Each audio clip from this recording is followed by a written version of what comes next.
Welcome to Naked Reflections, brought to you from the Wolf Institute. I'm Ed Kessler, and each week I'll be taking an in-depth look at the stories reported by our friends over at the Naked Scientists. What does the latest scientific stuff mean for the rest of us? Stay with us and find out. Hello and welcome to Naked Reflections. A taste for gambling seems to be as ancient as human consciousness.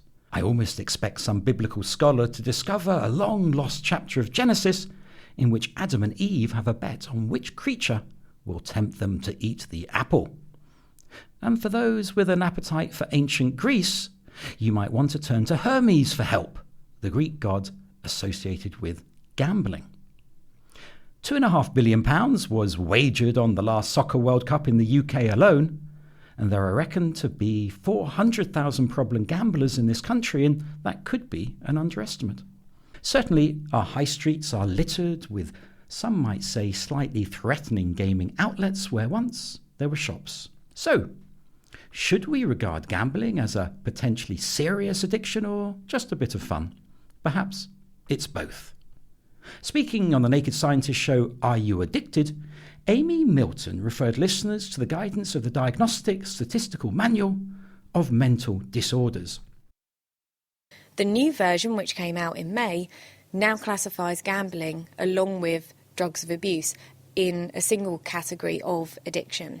So this is really quite a new field, and there's some really good work being done actually here in Cambridge, but also in the States as well, looking at the underlying neurobiological mechanisms of pathological gambling, and the compulsive aspects of the disorders seem to be quite conserved. So that sort of compulsive nature of gambling is thought to rely on the same sort of circuitry as the compulsive nature of drug-seeking and drug-taking behaviour. Gambling and betting is our subject this week, and joining me to discuss it is Professor Mark Griffiths of Nottingham Trent University. Mark has conducted extensive research into many types of human addiction and has a particular interest in gambling and gaming. With him is Ben Ryan, former head of research at Theos, a religion and belief think tank, and now Church of England lead on matters to do with gambling, amongst other things. He is currently working with the government on a review of gambling policy, so I think the odds are high that you'll enjoy this podcast. Mark, when gambling or betting becomes problematic, is it an addiction like others, or is it distinctive? Oh, it's certainly an addiction, Ed. Obviously it all depends on how you define addiction in the first place. For 35 years now, I've studied lots of different addictions, almost any addiction that doesn't involve the ingestion of a psychoactive substance. And when it comes to gambling, to me, somebody who is genuinely addicted to gambling, in a nutshell, is that gambling becomes the most important thing in their life. They use it as a way of modifying their mood, either to get buzzed up high, aroused, or to do the exact opposite, to tranquilize, to numb, to escape, to relax. Over time, they build up what we call tolerance, needing more and more of gambling to get those same initial mood-modifying experiences. They get withdrawal symptoms if they can't engage in gambling. Probably most importantly is that gambling conflicts with everything else in their life. It compromises their relationships, it compromises their education or occupation, depending on what age you are, and also people experience what I call intrapsychic conflict within themselves. They know that they're gambling too much. They know they should probably try and cut down and stop, but they feel unable to do so, and they experience a subjective loss of control. And then finally, we have what we have called relapse. So if a gambler who's genuinely addicted has managed to give up gambling for 2 days, 2 weeks, 2 months, or even 2 years, when they start gambling again, they'll go straight back into the addictive cycles they were in before. What makes that different from other forms of addiction? One of the key kind of risk factors for gambling addiction is what we call chasing losses. When people start to lose their money, they will often double or triple the amount of money trying to win their money back. That is something that's totally unique to gambling, doesn't occur in any other addictions. So, the other thing about behavioral addictions, gambling, like shopping addiction, are probably two of the most destructive addictions because it actually involves a financial consequence as well. If you spend 10 hours playing video games, or 10 hours working, or 10 hours engaged in sex, or 10 hours on the internet, you don't lose vast amounts of money, or at least people traditionally don't. Of course, now, even in things like video gaming, people are now monetizing those events. So gambling, for me, is one of the more destructive behavior addictions, because if you gamble for 10 hours, most people are going to be losing, and that actually results in a huge financial consequence as well. Ben, there was a change, wasn't there, in 2005 with the Gambling Act. What was the church's response at the time, and where do you sit on it now?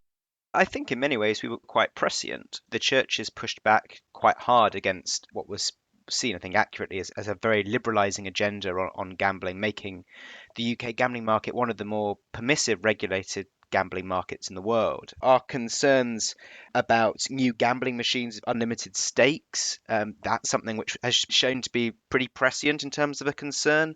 Our concern about advertising, I don't think we could have begun to imagine how ubiquitous gambling advertising could have been, including that which is kind of more or less targeted at children. I don't think there's any particular desire to turn the clock back entirely. I think trying to put that concern for the vulnerable at the heart of how we look at gambling, not just seeing it as a cash cow for the Treasury, is something which we've remained pretty constant on.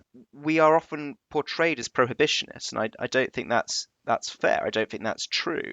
But we do want to see a more responsible and responsive gambling industry, which is more mindful of exactly some of those harms which Mark has just laid out. And so what's actually changed since 2005? Has the situation got worse? The whole context has dramatically changed. It's become a complete cliche to say that it was an analog act for a digital age, but nobody foresaw the enormous growth of how the internet would change gambling. Or rather, a few people did foresee it, but weren't listened to at the time, if we're being really fair. But by and large, nobody foresaw the enormous scale and the enormous changes in the industry which the internet would open up. The idea that somebody could be sat on their bed in their own room with 8 different gambling apps, gambling all night long off a credit card. Some of that has since been changed, but that scenario just didn't occur to people when we were drawing up the stuff in 2004, 2005, and that's now become a kind of normal part of things. The way in which advertising has changed is extraordinary. In 2005, I think it was 90,000 advertising slots given over to gambling. It's now millions. So, Mark, it's down to the transformation in social media and technology. Is that fair? Yeah, I echo a lot of what Ben says, or I actually disagree. I wrote my first paper on internet gambling back in 1996. If you actually go and read that paper, almost everything in that paper has come to fruition. I mean, it's not that I had a magic crystal ball, but I was actually working on internet addiction at the time. And I said that gambling and the sex industries are basically the two industries that kind of monetize new technologies and turn it to their advantage. When I first started back in 1987, things like the internet, social media, these things we hadn't even heard of. And so what has happened, of course, is that what we call the structure and situational characteristics of gambling have totally changed. And of course, now, when I hear, people are up in arms because there's a new bookmaker's opening in the high street, for me, you've got to remember, anyone with a smartphone is walking around with a bookmaker's in their back pocket, or a casino in their purse, because that has fundamentally changed. Now, one of the things I don't think we have to be is alarmist about this, because one of the things that we can do now is actually harness that technology to actually protect gamblers. I mean, a lot of the work that I do now is trying to evaluate some of the technological innovations. I feel like we're almost being forced by gambling regulators to bring in to actually try and help people. And I think the good news, I mean, Ben may disagree with me here, but if you look at the problem gambling prevalence rate over the last 20 years, it's been pretty much static at around about 0.5%. We did have a blip in 2011 when it went up to about 0.9%. And a lot of people attributed that to the increase in advertising. But what we've seen over this last decade is that we've still got a problem gambling prevalence rate of around about 0.5%, which still translates to well over 500,000 people. I'm not trying to minimize the problem at all. But what we have seen is this massive increase in advertising.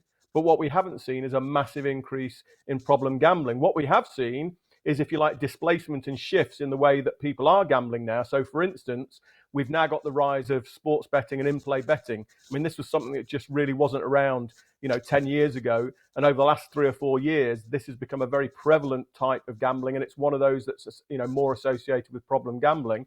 And that's where I would like to see, targeted prevention and regulators get in, is trying to protect those people who are doing things that they did 10 years ago, where you would basically bet once a week on who was going to win in a football match. Now, of course, you've got 60 or 70 markets within one match for the whole 90 minutes. And then you get match after match after match, which means if you're an in-play sports bettor, you can sometimes be gambling 8 hours a day on a Saturday or a Sunday. But I'm a believer that we can use that technology to actually help prevent and stop problem gambling happening in the first place. We can very quickly get into the weeds here. I mean, I am quite skeptical of that measure for all sorts of reasons.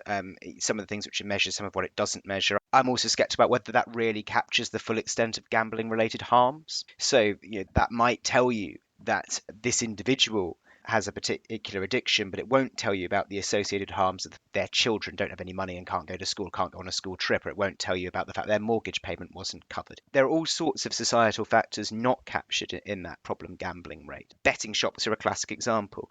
The clustering of betting shops is enormously unpopular with the general public for all sorts of reasons, not least being the rise of antisocial behaviour, what it does for the local area, but also simply the reason for it is it provides a lot more machines for people who do have a problem where they can go from shop to shop, and that wouldn't be captured in that sort of statistic. So we can go into the woods on what your preferred statistic for harm is. I think in some ways that becomes a distraction. Okay, well, let's not get hung up on the exact numbers, but nevertheless, 500,000 people is a lot of people who are struggling with this addiction. And I suppose the question I have is, isn't it part of the human condition? I mean, don't we all want to have a little flutter? Shouldn't we avoid trying to suppress it? Where would you go with that, Mark? Obviously, I'm not anti-gambling in the slightest. I'm very pro-responsible gambling. I'm anti-adolescent gambling. We know that there are certain risk factors, and obviously the younger that you are, the more likely you are to develop a gambling problem. You actually fall into what I think is a mistake there. You actually turned what I said, 500,000, and turned that into addicts. I actually talked about 500,000 problem gamblers. Now, I can tell you now that while all gambling addicts are problem gamblers, not all problem gamblers are gambling addicts. This is on a continuum. And I agree with Ben entirely, is that obviously when we do assess problem gambling in this country and elsewhere, what we don't assess is the impact it has on other people. So those 500,000 problem gamblers will be affecting at least 4 or 5 other people around. And that's why it is a major societal problem. And again, it all comes down to how we define things, what screens we use. I do think that even if we banned gambling entirely, gambling would still go on, because if you like you say, it is a human condition. People like to, if you like, to get something for nothing or try and wager their skill against something else. And that's why, prohibition will never work, because all it would do is drive things underground. If we ban gambling, and we say, well, we don't have gambling anymore, that means we don't have gambling prevention services, treatment services. Actually, that would make the problem worse. For me, I'd be a hypocrite. I like the odd sports bet. I play roulette at my local casino. I like having a gamble. But for me, I'm buying entertainment. When I go into my local casino, okay, I will go in there. I'll probably have a 2-course cordon bleu meal, subsidized drinks, a couple of hours at the roulette table. And when I leave at the end of the evening, I will have spent maybe £35. Now, that's actually cheaper than me watching Nottingham Forest lose. That's cheaper than me watching Noel Gallagher at the arena. For a night's out entertainment, for a meal, to drink and have some fun with my friends, if I win anything, that's a complete bonus. I'm not gambling to win money. I like the gambling experience itself. So for me, I don't want to stop other people's pleasure. And we know, obviously, the vast majority of people who do gamble have no problems at all. But of course, I've spent 3.5 decades studying problem gambling. I know the destruction that it can cause at an individual level. I've experienced it myself. My brother ended up in prison, okay, as a result of his acquisitive crimes to fund his slot machine addiction. It's one of the reasons that I got into gambling in the first place. Everything in my room, was stolen by my brother and sold to fund his slot machine addiction. I know what it's like to live in a house where all of my family had to have locks on their bedrooms to stop my brother stealing things to fund his gambling. So when my family first found out my brother was addicted to slot machines, the first thing they said was, thank God for that, we thought it was drugs. As if gambling is somehow a lesser problem than drugs. And I think, going back to your very first question about addiction, when people are genuinely addicted to gambling, that is just like any other addiction in terms of the causes, the consequences, and the impact that it can have on people around you. One thing I want to make absolutely abundantly clear, because it often gets lost in this, is that to my knowledge, no church or major campaign group is calling for a ban on gambling. The kind of portrayal as prohibitionist is in that sense entirely inaccurate. But I think it comes down to an idea that our opposition to particular things here is an opposition to the activity of gambling, as if the activity of gambling is a sinful one, which therefore we want to quash. Now, I would say that that's actually not quite accurate, albeit in the fact that, particularly in the 19th century, you have people like Wesley and William Temple who were very anti-gambling and saw gambling as an innately sinful activity and therefore one to remove from society. That's not where the churches currently are. It's not the individuals engaging in gambling which we're kind of condemning and working about. It's an industry which draws a disproportionate amount of its profits from addicts. And I personally don't much like the term problem gamblers, but since it's the currency here, we'll use it as shorthand. An industry which is based to a great extent on exploitative and dangerous products. And it's important to note on that different products are just much more dangerous than others. Talking about playing the football pools or the national lottery is a very different world from online slot machines. And very convoluted accumulator bets are very different from football pools. And an industry which uses so-called VIP schemes, which target serial losers and addicts and give them constant inducements to keep betting with them, that's a dangerous and reckless behaviour on the part of an industry. And that is a sinful behaviour which we want to see a crackdown on rather than the individual that's involved. But I do think that's a really important distinction to draw between the activity itself and its virtue or vice and the industry that profits from particular vulnerabilities and exploitation and the regulation thereof. Can I just say, Ben, I agree with you wholeheartedly there. One of the things you just raised there, which is very important, is what we call the structural characteristics of gambling. So as you said, playing a bi-weekly lottery is very different from playing a slot machine. So the one area that I've done a lot of work is on what we call event frequency. So for instance, I could create you a really safe slot machine. And how would I do that? Is when you come to play my slot machine, I'm only going to let you press the button once on a Wednesday night. I'll let you press it again once on a Saturday night. And I guarantee no one will ever become addicted to that slot machine. I could also create you the single most addictive lottery product. And instead of having the draw once on a Wednesday night and once on a Saturday night, I'll have the draw every 2 minutes.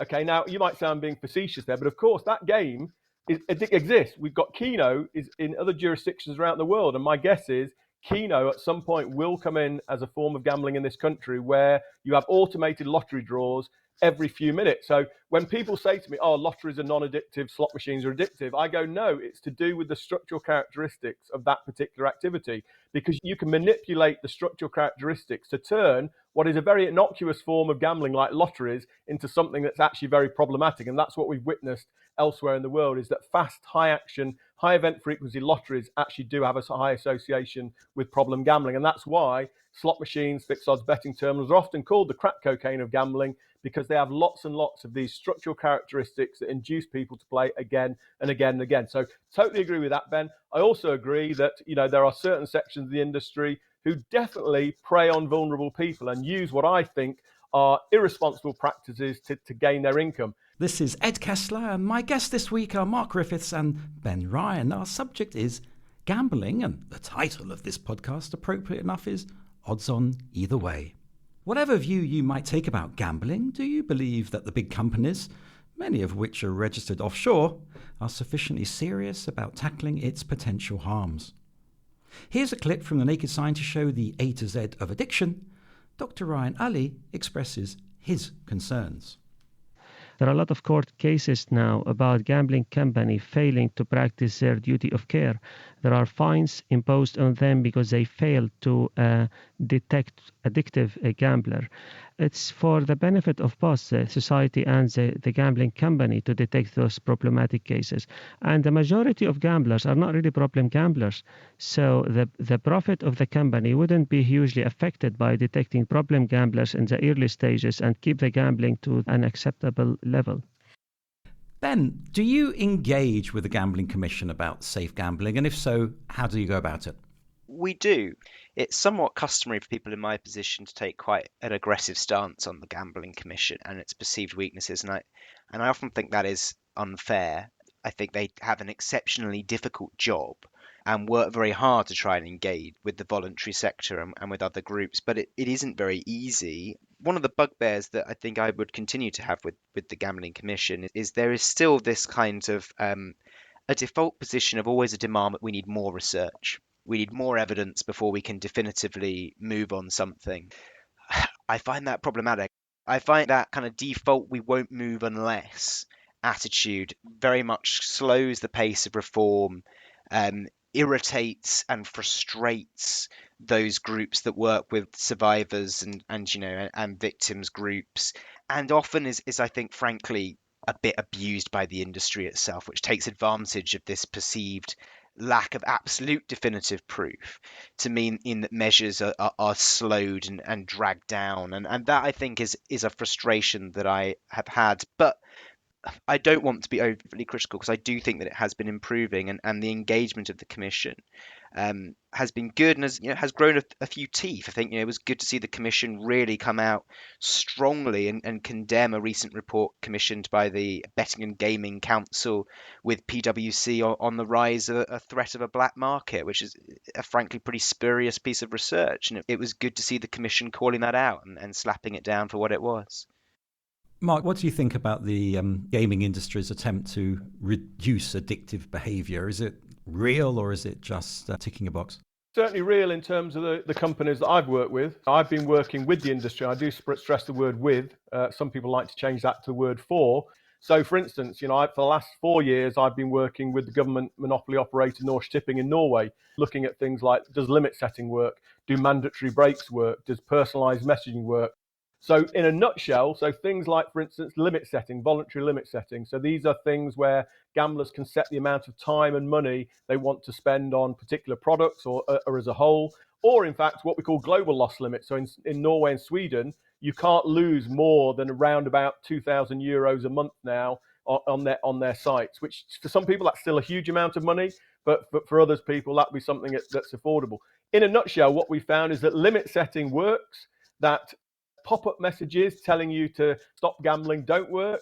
We found that mandatory breaks only work up to a point, and that the longer the mandatory break is, the better that is to curb people's gambling. And we've also found that what we call personalized messaging, so actually giving messages to gamblers in real time on real gambling sites while gamblers are doing, actually does seem to have a very positive effect.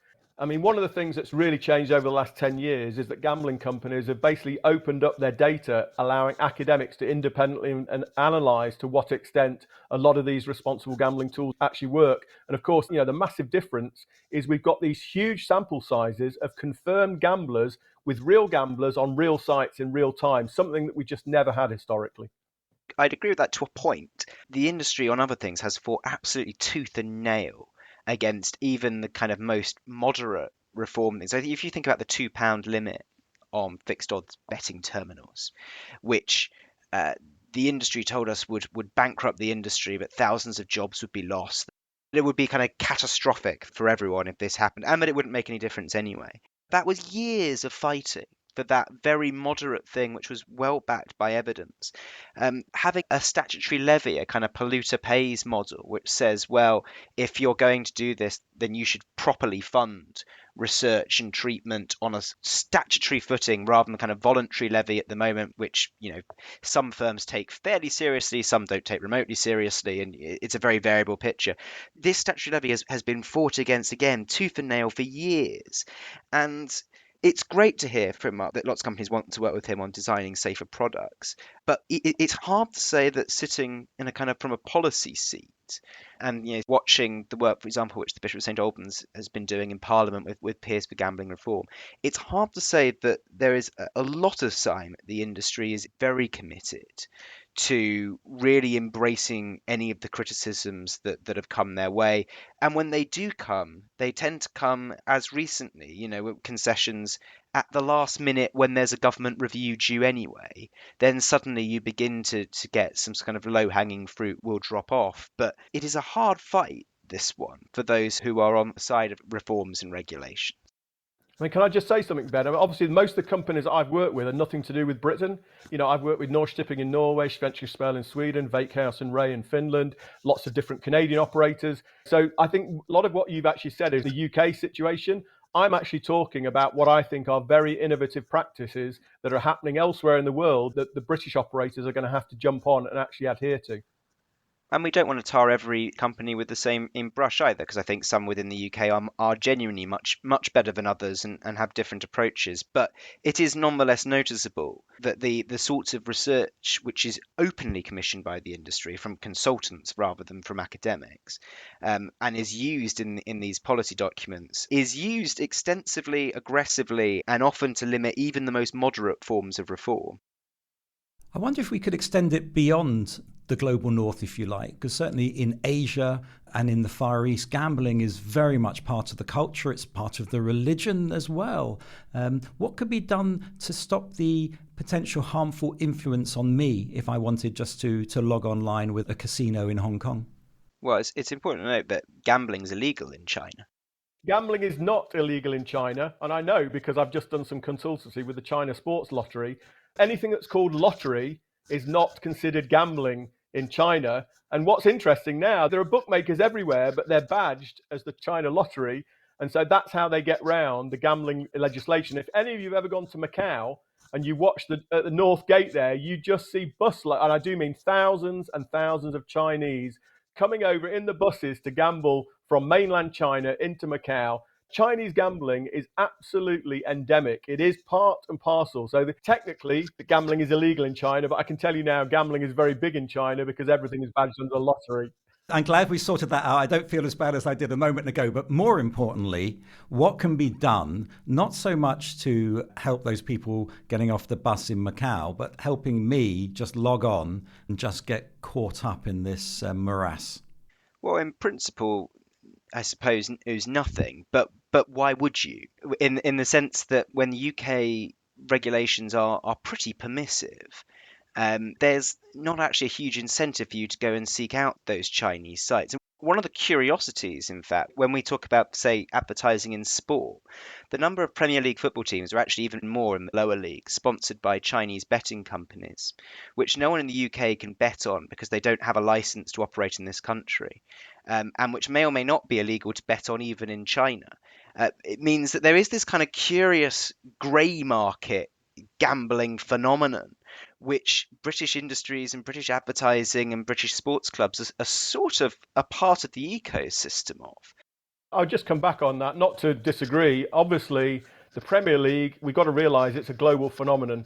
You know, if you're in China, you're in Australia, you're in America, people watch the Premier League. So the fact that companies are advertising a betting company or a gambling company that British people can't even gamble on, that's not really the point. It's about attracting people that can gamble there. Ed, going back to your question, for instance, if you try to log on to Norsk Tipping in Norway or Sweden in Swedish, you'd have to give your social security number. So what that automatically means is that you can't actually even gamble on those products to start with. And it also shows that you are over 18 or over the minimum age to gamble. All bets are off because this is the end of this podcast. Thanks to my guests, Mark Griffiths and Ben Ryan. And as always, thanks to you for listening. If you enjoyed the show, and I hope you did, you might want to browse our archive of podcasts. We'll be on holiday soon, but don't worry. We will soon be sharing our biggest hits during our August break, so keep an eye out for that too. In the meantime, I'll be back next week with a new topic and some new guests.